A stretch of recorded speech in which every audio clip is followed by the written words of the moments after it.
Question suivante de Jérôme Balsat.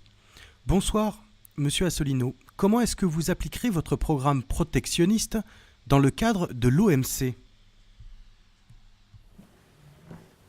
Alors, l'Organisation mondiale du commerce, pour ceux qui ne le sauraient pas, se situe à Genève, fait partie, a succédé en fait, à partir des accords de Marrakech du 15 avril 1994, a succédé à ce qu'on appelait auparavant le GATT. C'était un acronyme d'américain pour General Agreement on Tariffs and Trade, c'est-à-dire accord général sur les tarifs et le commerce.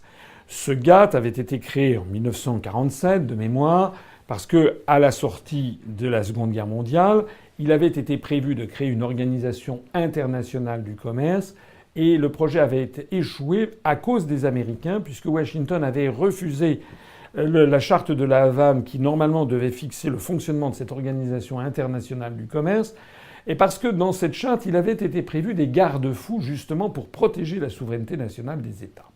Voilà.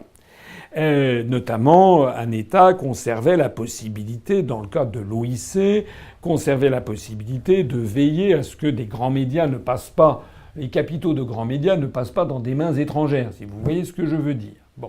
Les États-Unis avaient mis le holà à cette affaire. L'OMC, elle, a été créée en 1994 dans un tout autre contexte, après l'effondrement de l'Union soviétique, qui avait été à la manœuvre au moment de la charte de la Havane de 1947, dans un moment où les États-Unis apparaissaient sans aucun compétiteur à leur hauteur, et les États-Unis ont donc fait avaler le principe de l'OMC. Ce qu'il faut savoir, c'est qu'à l'Organisation mondiale du commerce, où sont négociées en permanence donc des concessions tarifaires ou non tarifaires entre les États, c'est l'institution qui régule le commerce international. Ce qu'il faut savoir, c'est que actuellement la France est membre de l'Organisation mondiale du commerce, comme d'ailleurs de mémoire à peu près 150 États, je crois 147, 149, 150, je ne me rappelle plus. Donc plus des trois quarts des États mondiaux, ceux qui ne sont pas membres de l'OMC sont en général des petits États. La France est membre de l'OMC, mais il y a un mais, c'est qu'elle ne négocie pas ses propres intérêts. Elle se fait représenter par le commissaire européen chargé de ce qu'on appelle les NCM, les négociations commerciales multilatérales. Et ça, c'est depuis le traité de Rome de 1957 que les États membres du marché commun ont dévolu à la Commission européenne leur droit souverain de négocier leurs intérêts dans les négociations commerciales multilatérales. Ça a été transféré à la Commission européenne. Alors, si je me fais bien comprendre, c'est un petit peu complexe, mais si je me fais bien comprendre, la France, comme l'Allemagne, comme l'Italie, comme l'Espagne, etc., sont membres de l'OMC, mais ils sont membres un petit peu dormants. Voilà, ils sont obligés d'assister au fait que c'est un commissaire européen qui négocie pour le compte de l'ensemble des pays de l'Union européenne la position commune de l'Union européenne. Voilà, c'est comme ça que ça se passe. Le résultat des courses, c'est une calamité parce que ça veut dire que la France est obligée de négocier avec ses partenaires de l'Union européenne des concessions qui sont mutuellement acceptables pour tout le monde au sein de l'Union européenne, donc de faire des compromis qui nuisent à ses intérêts personnels, enfin nationaux. Et ensuite, la Commission européenne, quand elle arrive en négociation à l'OMC, elle est évidemment obligée, elle a une position commune, mais elle est quand même obligée de céder, parce que quand on entre en négociation, on ne peut pas avoir un mandat définitif, c'est ça ou rien, sinon ça risque d'être rien.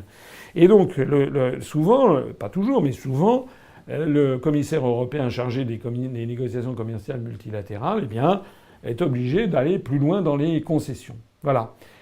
Lorsque la France sera sortie de l'Union européenne, elle se retrouvera dans la même situation que des États tout petits, comme par exemple l'île Maurice, Antigua et Barbuda dans les Antilles, ou très gros, comme les États-Unis d'Amérique, il y a des très gros États qui sont à l'OMC.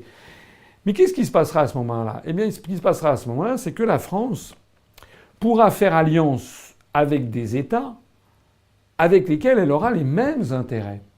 Et non pas alliance avec des États avec lesquels elle a des intérêts divergents. Voilà.